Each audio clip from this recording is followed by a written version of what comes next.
Hello there, Derby Travellers, breaking into programming across the Speaker Network.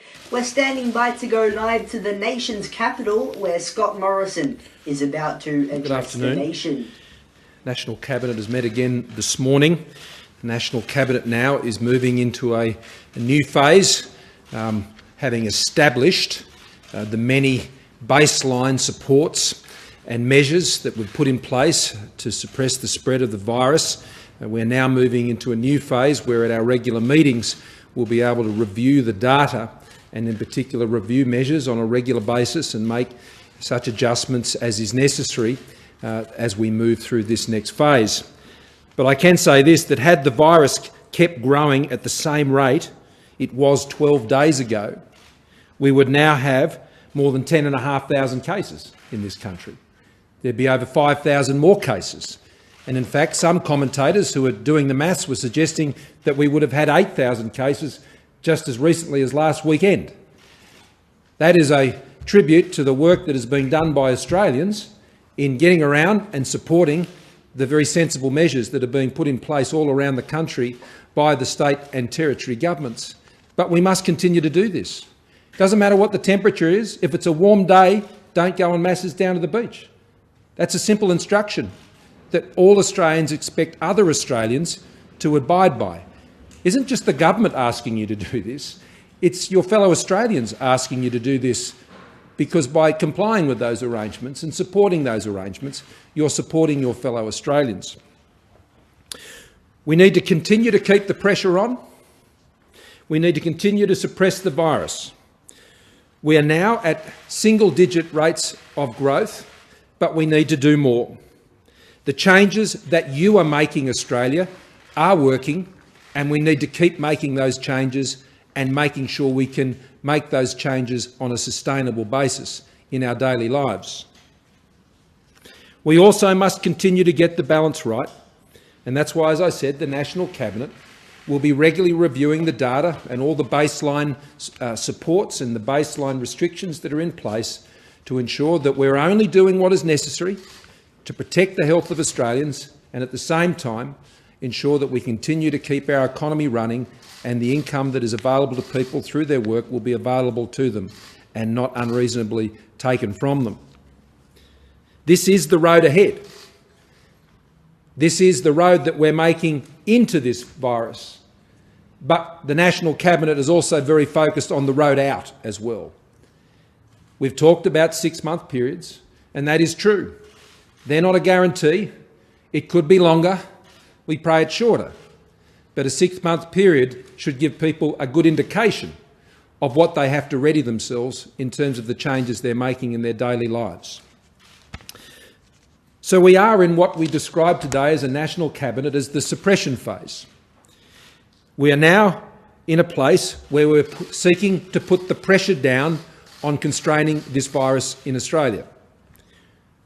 We then need to look at the recovery phase, which is beyond. And I want to assure Australians that the National Cabinet is very focused on those issues as well.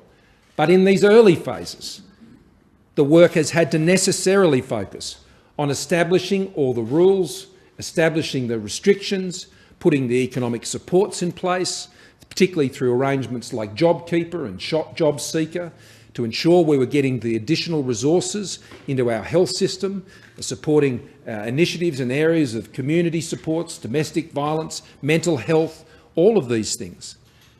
Putting in place the supply lines to ensure that we can get access to the medical tests, to the PPE equipment, the personal protection equipment, and all of the upgrading of things like ICUs. And that work has been going at a great pace to ensure we have the contact tracing. And one of the most pleasing figures that the Chief Medical Officer and I have been observing each day is the great job the states and territories are doing, and they have employed an army of people to do this in their ranks, to be going out and tracing the contacts of those who have picked up the coronavirus. Those figures of untraced cases has fallen dramatically over the course of the last couple of weeks, and that is a great effort from the states. And I want to thank them for the tremendous work that each of them are doing on the end of that phone, ringing people up, tracking down where they've been. It's painstaking and frustrating work, but they're doing it, and it's saving lives and it's saving livelihoods. The National Cabinet, having putting those controls in place, will now continue to assess these measures on an ongoing basis. Today, we had a further report on modelling work that had been done. That modelling work is not yet complete. That modelling work looks at different scenarios so we can be confident to an acceptable level that the potential course of the virus in Australia will run at a pace in which our health systems will be able to support the Australian population.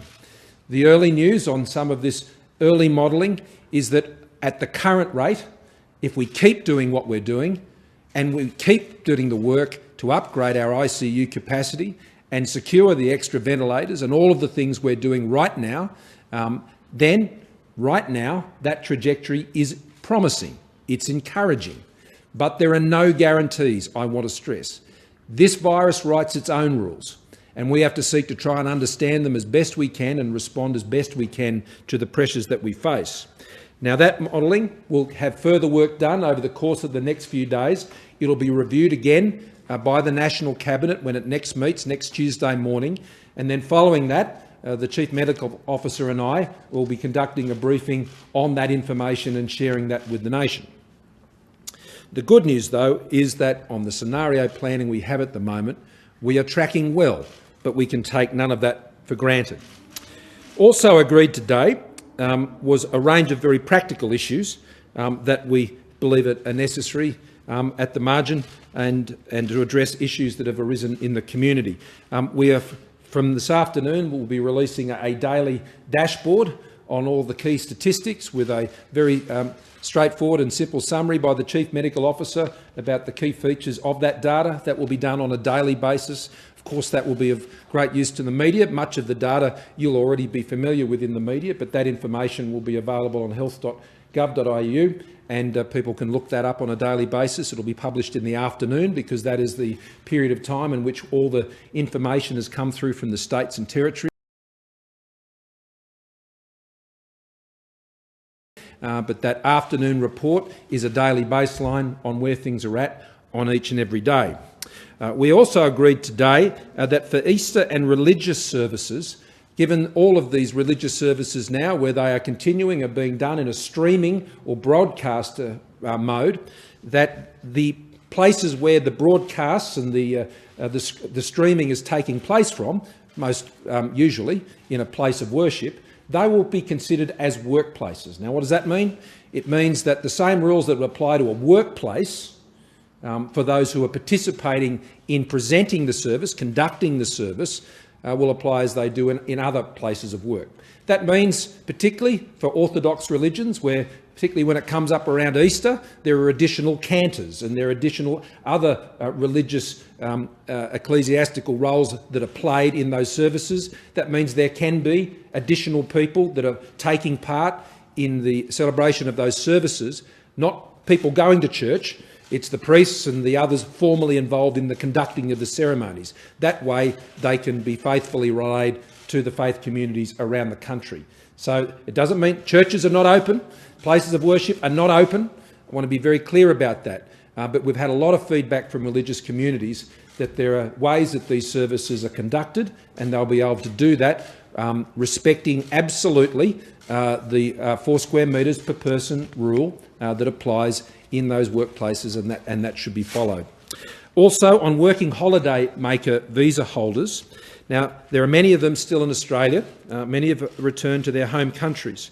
There are particular places that in the agricultural sector that rely on those workers each year as you go into the seasons, either for planting or for harvesting or for fruit picking and so on. And it's important that those businesses and those producers are able to continue to conduct their business. Now, of course, Australians who want to do that work, then please do. Get out there and do that work, and there'll be opportunities there for working holiday makers who are looking to engage in those occupations as they regularly do. They will be required to self-isolate and to go onto australia.gov.au and register for self-isolation and do that where they are now for a period of 14 days before they transfer to another part of the country out in a rural or regional area. At that time, their employer will be looking to see that they have conducted that self-isolation before they would be employed in that work. Now, this is important to ensure that we don't get a lift-up of the virus that might be in many metropolitan areas and it gets transferred to more vulnerable areas in rural and regional communities, which as yet are not experiencing the same level of the virus being transmitted in those communities. So this is being done to ensure that those producers can get the work done, but also to ensure that the communities are protected. At the same time, working through the states and territories and local governments, we will be working to ensure that the workers' accommodation that would be in those places is also respecting strict health requirements. You can't have 6 backpackers in a caravan out in rural parts of the country. That's not going to happen. You need to have more strict rules around that, and local governments and shires will be observing those health rules and working with their states and territories to put those conditions in place. On the economy, we are continuing to do everything we can to limit the impacts wherever possible and to provide all the necessary supports, and JobKeeper and JobSeeker are critical to those plans. In relation to JobKeeper, in discussion with the states and territories today, local governments and their support will be provided by the state government. So that local government employees are no different to state government employees in these arrangements. Local governments are not eligible for JobKeeper from the Commonwealth Government. Where there is support necessary, if there is support necessary for local governments, that will be provided by the state and territory governments, not the Commonwealth Government. On commercial leases, as you know, we've been working on this issue for some time, and I had hoped we'd be in a position to have finalised this today, and we are very close to doing that, and the National Cabinet considered the proposals that came forward. An industry code of practice for commercial tenancies, including retail tenancies, has been worked on by the various stakeholder groups representing tenants and landlords over the course of the next few days. That industry code, as the National Cabinet reviewed that today, has not got to the point that we believe it needs to get to ensure sufficient security for tenants and landlords that are affected by these arrangements. What we are their code, and that code would be made a mandatory code, incorporated into state, be mandatory for tenancies, that is the tenant and the landlord, where they have a turnover of less than 50 million and they are a participant in the JobKeeper program. As you know, the JobKeeper program has a threshold which has a 30% loss of revenue. If you're in that situation and you're a tenant, then we will be working to implement a mandatory code of practice regarding the negotiations, discussions that you will now have with your landlord to ensure that both of you, the landlord and the tenant, can get through this next period and on the other side be able to go back to business as usual and enable those businesses to succeed and the landlords also to succeed into the future. What is important as part of this code is that both parties negotiate in good faith, that there is a proportionality principle that needs to be in this code. And that proportionality principle is simply this, that the turnover reduction of the tenant needs to be reflected in the rental waiver of the landlord. Now, how that is done inside the lease is up to the landlord and the tenant. There are many different ways you can achieve this. If, for example, there was a 3 or 6 month rental waiver because a lessee, a tenant, would have had to have closed their doors and there's just simply no money coming in, then one way to achieve that is to extend the overall lease by 6 months on the other side if they're going to give a rental waiver. Similarly, they could agree to a different level of rent over the entire term of the lease, and that was shared over a longer period of time. These are things that we do not wish to be prescriptive about. What we want to do is have landlords and tenants in the room to ensure that they can work these issues out between them so they can have an arrangement which enables them to get through this period and to get to the other side. The banks will need to come to the party as well. The banks are not parties to those arrangements. and so that makes it legally a little more difficult. But banks are already moving to providing all sorts of new facilities and arrangements to their customers, and we would expect banks to be very supportive of the agreements reached by landlords and tenants who would be working under this mandatory code. But I stress again, we would like as a national cabinet for this to be done by industry and for them to finalise a code with this proportionality principle as quickly as possible, so we can move to have that adopted into state and territory regulation as a matter of a mandatory arrangement. Now, if you're in that arrangement, which you would be required to enter into if you're in the terms that I said, then you would have that protection of issues around evictions. You would have the protections around claims on penalties or acting on guarantees of interest protection on rent, or all of these matters. You would be protected. Also, the landlord would be protected in that the lease would not be able to be terminated on those grounds. So there's give and take in this. Give and take. Those tenants and landlords are being encouraged to sit around that table and get that done now. The mandatory code would require it, and if you sit outside the mandatory code, then you are leaving yourselves out in the cold. So with those measures, we are looking forward to make further progress. States would also, under those arrangements, be looking to provide various exemptions and waivers and reductions to some of their fees and rates, but we're looking to see that industry code come in place to ensure we can make progress more quickly. And that was the arrangement we came to today, and National Cabinet will consider this again at the latest on Tuesday morning, and if we're able to come to an arrangement before then we would convene to make that possible. With those rather lengthy, but again, I thank you for your patient remarks. I'll pass over to the Chief Medical Officer. Thanks, Prime Minister. So worldwide, we've now passed 1 million reported cases of COVID-19. We believe that the true number is probably 5 or 10 times as much as that, because we know that, judging by the death rate, the testing rate, in many countries they're not detecting all the cases. There are some countries that don't have the capacity to test. In Australia, we're now reporting 5,274 cases, but in Australia we're pretty confident that our testing has been probably the best in the world, and that we are very confident that whilst there will certainly be some undetected cases, we have a pretty good idea of the size of our outbreak. As the Prime Minister has said, the growth rate has been falling. It's about 5% a day at the moment. The border measures have had good effect. We're still detecting return travellers. We're still detecting contacts of return travellers, but those numbers are reducing.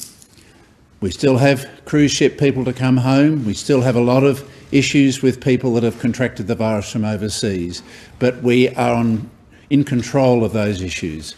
The issue that worries all of us, and I've said this on many occasions, are those community transmission, those cases which have been passed from person to person in the community without a clear epidemiology link. We know there are over 300 of those in Sydney, about 60 in Melbourne, 30 in Brisbane, and smaller numbers in some other states. That means that there are people who have COVID-19 or incubating it who don't know it. And that is why we introduced these social distancing measures that we've all been taking to heart really well. And I, like the Prime Minister, am truly delighted at the way the Australian public has embraced these measures, which are all about stopping, slowing that community transmission, so that when cases are identified, they can be tested, they can be dealt with by the public health units, and we can continue to suppress this virus. So we are quietly pleased with the direction we're going, but we cannot stop, because those community transmissions have been growing and they are still growing slowly, and we have to keep doing these measures to bring them under control. Thanks, Prime Minister. We'll start this side and we'll move around. Greg? Prime Minister, as the pain hits more and more people, and if we're successful enough at keeping the death rate relatively low, people are going to be wondering, is it all worth it? So Donald Trump has told Americans that social distancing could potentially save 2 million lives. If Australians were just getting about their lives as normal, how many lives are we saving through social distancing? Well, as I said at the outset, had we not taken the measures we'd already taken just 12 days ago, there'd be 5,000 more people with the virus right now. Now, we'll be sharing more information on our modelling next week, and I think that will go more to the issues that you're raising. But I can absolutely assure you that social distancing, combined with the many other measures we've put in place, is saving lives and it is saving livelihoods. Now, one of the things the National Cabinet is very keen to do now, we've got through, and I'm sure you would agree, there has been a mammoth amount of work that has had to be done to put in all the measures and arrangements we have done over the last several weeks. $200 billion worth of economic supports, investments in our health system, our childcare system, our mental health system, our emergency relief, all of these things don't happen on themselves. There's been an enormous amount of work. The restrictions, the regulations, the state and territory governments have been put in place as the National Cabinet has come together, has been to get us to this first stage of establishment, to get the baseline of the protections and supports. Now what we are looking to do is let Australians know what our next target is and what we're hoping to achieve in the weeks ahead, so we can work together to achieve those goals. So you can expect me to be saying more about what our goals are, whether it be in what we're trying to do on the spread of the virus or what we're doing on our targets on ICU beds and things like this, so we can share with Australians how we're getting there along the way. And I think that's an important point. Australians are making big sacrifices. They want to know what it's achieving. I can tell you what it's achieving right now. You're saving lives, you're saving livelihoods. And if you want to know how much, you only have to look overseas and see what is happening in other developed countries around the world. That is not our experience in this country, and we're doing everything we can to ensure it does not become our experience. Yeah, no, just one each, I think is fair. Prime Minister, if churches are workplaces that can safely be attended by those conducting a service, why can't the Australian Parliament sit if parliamentarians observe the 4 square metre rule? And what do you say to calls for a joint committee to scrutinise the government's response on COVID-19? Well, Parliament will resume this week, and Parliament will be called and will do the work it needs to during the course of this crisis, and that will be done promptly, as you will see next week, and will be done on the modified rules that respect the social distancing and other practices that are needed. In terms of other arrangements regarding oversight, the government doesn't have any issues with that. The Senate provides, I think, very good mechanisms for doing that, and we discussed that with the opposition last night. Program. It was set up so that employers could, with confidence, pay their employees $1,500 a fortnight this month, knowing the government would reimburse them in May.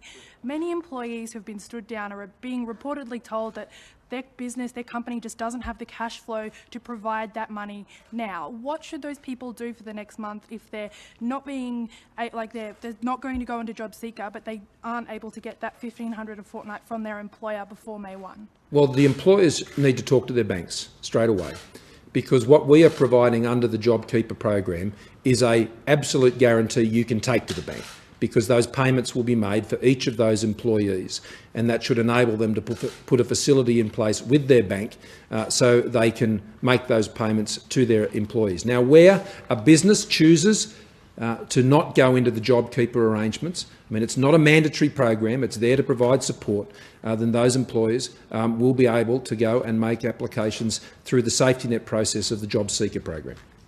Just on international students, they're not covered by any of the support measures that have been announced so far. Is that something that the government's looking at? We're hearing that a lot of students are struggling to keep their accommodation. If they're kicked out, that obviously causes a lot of other social issues. And could more be being done by the government to communicate to people who speak languages other than English? A lot of the feedback from communities is that these measures, they're trying to keep on top of them, they want to do the right thing, but it's very difficult for them to understand in their own language. Is that something that government can look at as part of this daily dashboard? The communications program that has been running on people's screens now for some time, that also has a languages component to it, which has been rolled out around the country as well. And even in my own communications, whether it's WeChat or other arrangements, we've been pretty focused on communicating through the various language media to achieve that end. In terms of students, the Immigration Minister, Acting Immigration Minister I should say, will have more to say about other visa holders and the arrangements the government is coming to for those, and I'll leave that to him to make those announcements in coming days. People should know, though, in particular for students, all students who come to Australia in their first year have to give a warranty that they are able to support themselves for the first 12 months of their study. That is a requirement of their visa when they come for that first year. And so that is not an unreasonable expectation of the government that students would be able to fulfil the commitment that they gave. Now, these visas and those who are in Australia under various visa arrangements, they're obviously not held here compulsorily. If they're not in a position to be able to support themselves, then there is the alternative for them to return to their home countries. We still have quite a number of people who are here on visitor visas. As much as it's lovely to have visitors to Australia in good times, at times like this, if you're a visitor in this country, it is time, as it has been now for some while, and I know many visitors have, to make your way home and to ensure that you can receive the supports that are available where they are in your home countries. At this time, Australia must focus on its citizens and its residents to ensure that we can maximise the economic supports that we have. But there are many students who are in Australia. That's why we lifted the hour restrictions on student nurses, for example. Some 20,000 additional student nurses then became available into our health system. That's very important. For those backpackers in Australia who are nurses or doctors or have other critical skills that can really help us during this crisis, then there'll be opportunities for them as well. But our focus and our priority is on supporting Australians and Australian residents with the economic supports that are available. Prime Minister, you said that the National Cabinet has moved from the containment phase to the suppression phase. Can you give us an insight into what the benchmarks were for making the decision to move to the phases and what the benchmarks are for moving to the subsequent? I wouldn't describe it like that, and if that's how it came across, then I apologise. What I was simply saying is in our first few weeks, we've been establishing, getting all these measures in place. That is also part of the act of putting the pressure down on the virus and having those restrictions and those limitations and those controls, and then the economic supports that are necessary to cushion the impact of those across the community. That's what the suppression phase is, and we'll be in this for some time. There will be a recovery phase, and we're working at the same time on the road out, not just the road in. And Nev Power, as you know, heads up the Coordination Commission. There's important work being done as part of that body's work, particularly by people like Andrew Liveris and others who are thinking about the next phase and what we'll have to do to get the economy back up and running again on the other side of that. And then there'll be a phase after that, which will be a return, hopefully, to some form of business as usual in Australia as we once may have known it. But that is quite a way away at the moment. And so right now, we are focused on keeping that pressure down on this virus and ensuring that the measures, the restrictions, the supports that we have are sustainable. I can't stress how important this is. You can't do that forever. The budget is only so big, and the restrictions that people live under can only be lived under for so long. And so that's why it's important that we continue to look at it all the time as a national cabinet, and that we calibrate these things to how the country's moving, how they're responding, and that's why we are so grateful for their support. Mal. PM, can we take from your comments that the National Cabinet has deployed or at least identified the major measures of the response, and that subsequent meetings are going to be more progress reports than the deploying of something significant? I think as a general rule, Mal, that's a pretty reasonable summary. That doesn't exclude us from considering additional measures. The Commonwealth Government, through our Cabinet, will continue to consider those. But over these last few weeks, I think we've put the big rocks in the jar in terms of our response, and that's important.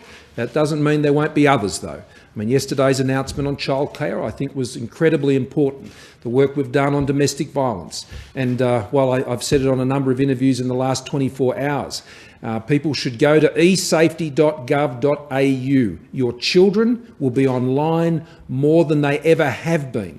And that means they are at risk more often than they ever have been online.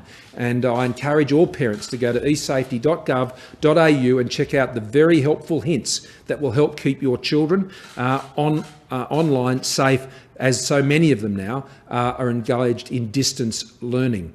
So that, I think, is a pretty good summary of where we're at, Mal. We will be looking very carefully at the data and ensuring we're being driven by what that's telling us, what the medical experts are telling us, but also in the area of education. We had a good discussion about education again today. The work is already underway about what schools should look like on the other side of the school holidays. And while I'm on that, people should not be going away for Easter holidays. This is Easter at home. We put the Easter decorations up in the house yesterday with Jenny and the kids. It might actually keep them occupied for at least an hour or so if they're painting Easter eggs or whatever. But this Easter will be at home. People should not be getting in their cars and going to other places. But beyond that, on the other side of school holidays, the education ministers around the country will be working with the medical experts to further inform how the rest of the school year can be conducted. We do not want our children to lose a year of their education. John. Prime Minister, what would you say to a minority of noisy critics out there who believe or don't understand why the government may be unnecessarily causing economic destruction to save the lives of predominantly older Australians? Every Australian matters. Doesn't matter whether they've just been born or they're approaching the end of their life. Every Australian matters. They matter to me, they matter to my government and all of the members of Parliament in this place, every state and territory Premier and Chief Minister. Every Australian matters. That's my response. Back on rents. You've given us an update on the commercial tenancies. There's a lot of confusion out there from residential landlords. Is it the situation that their deals with their tenants are being dealt with on a state-by-state basis and not the National Cabinet? What can you Priority has been on the commercial tenancies, given the business issues involved and the many business closures. And so that's where the National Cabinet has put its first attention, and all of the state and territory treasurers.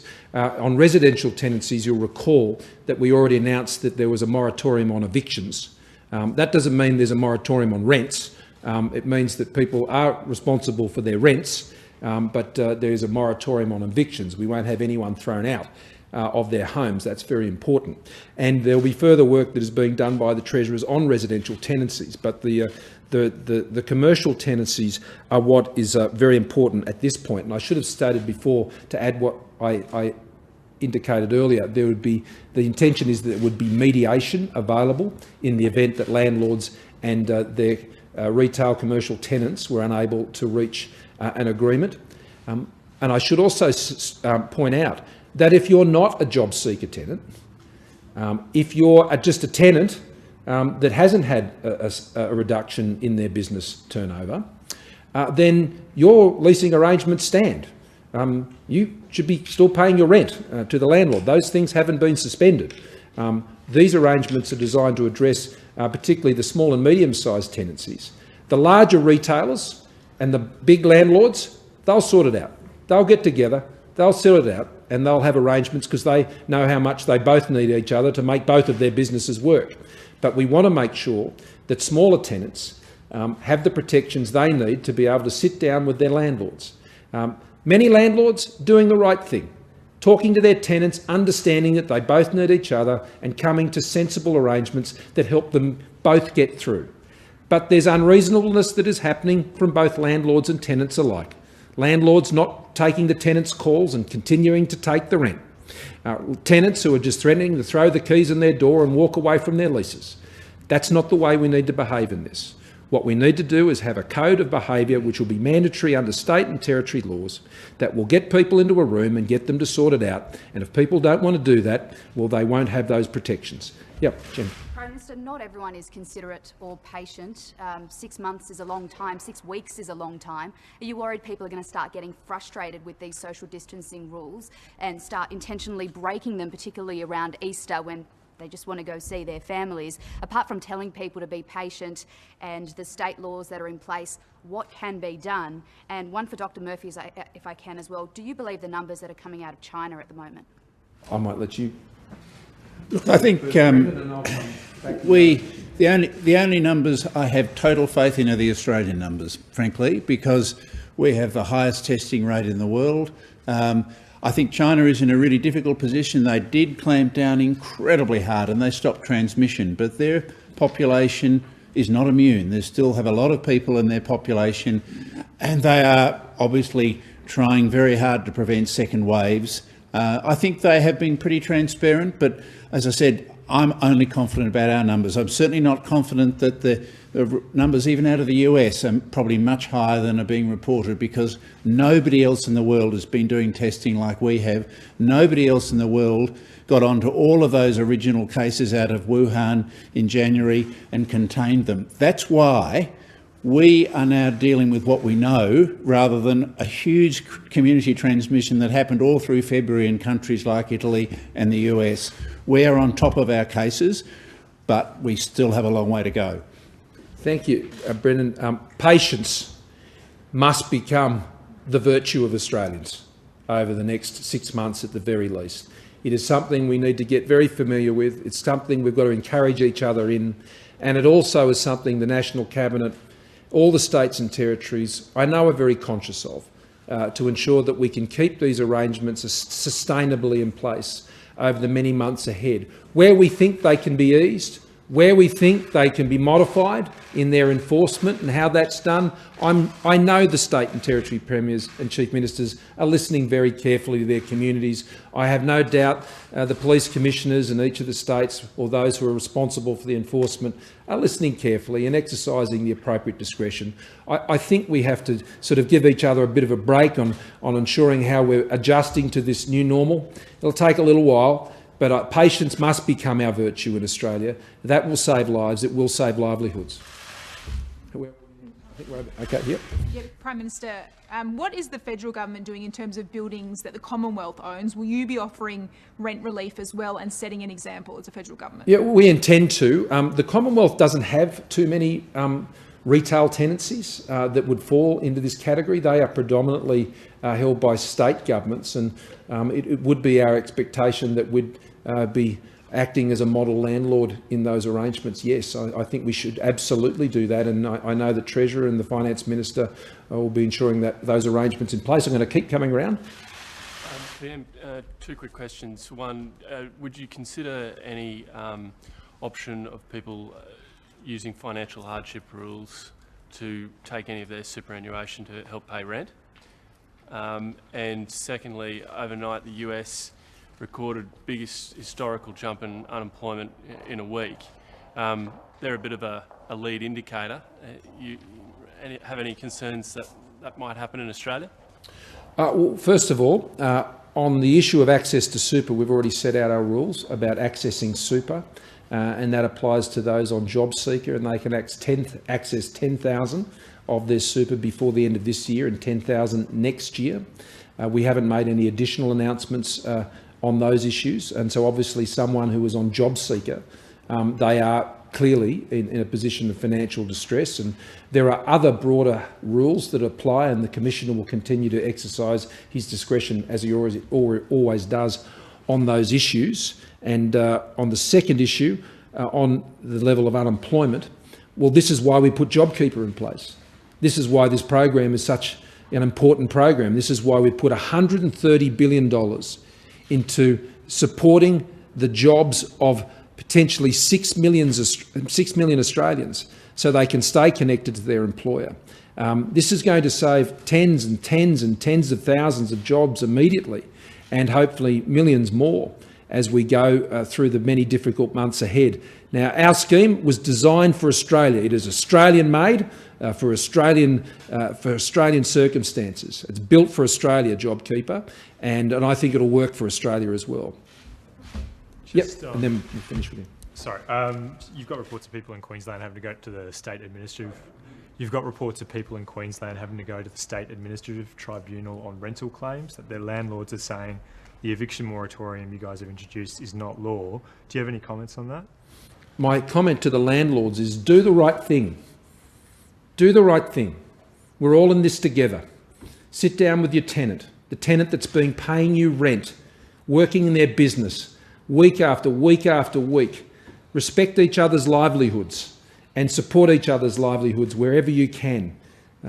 This is going to be a tough time, whether you're a tenant, and I know there'll be landlords that will feel it as well. Of course they will. And that's why the banks have got to do the right thing by them. This isn't about picking sides. It's about ensuring that Australians work together to solve a problem that they share together. It's not the tenant's problem. It's not the landlord's problem. And so we need them all to work together to solve it. Are you aggrieved by the way the Ruby Princess was handled? And also you mentioned Chinese wet markets this morning. What do you think needs to be done about those? The matters in relation to that vessel have been, I think, addressed by the New South Wales Premier, and we've just focused on meeting the next challenge and learning from the past ones, and we'll continue to do that. In relation to wet markets, I was asked about this morning. It's not a matter that I've sought to raise. You asked me a question, I'll seek to give you an answer, and Alan Jones asked me about that this morning. Look, no doubt, and perhaps the Chief Medical Officer might want to comment as well, but these markets, it's not the first time we've seen these types of viruses come out of these sorts of places. And we don't have them here, and there's a good reason. And I think this is a big challenge for the world into the future. The World Health Organisation and other international organisations, I think this is an area they can spend a bit of time and attention on, because we can clearly see the great risks to the health and well-being of the rest of the world as a result of these types of places and facilities. Now, I'm not making any criticisms of anyone. I'm not making any cultural references or anything like that. I mean, there are all sorts of different countries and we all live different ways. But it is important that when you're handling these types of food supplies and how they are provided to the public and how they're treated, these things can be very dangerous, as we've seen. Did you want to say anything about Brandon? So, zoonotic viruses, so viruses that spread from animals to humans, are our biggest risk, and that's what we've seen with COVID-19.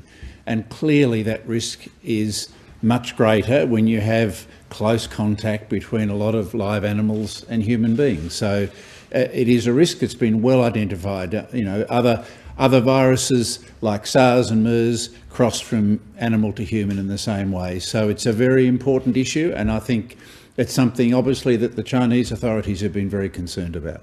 But for now, we'll be focusing on what we need to do in Australia.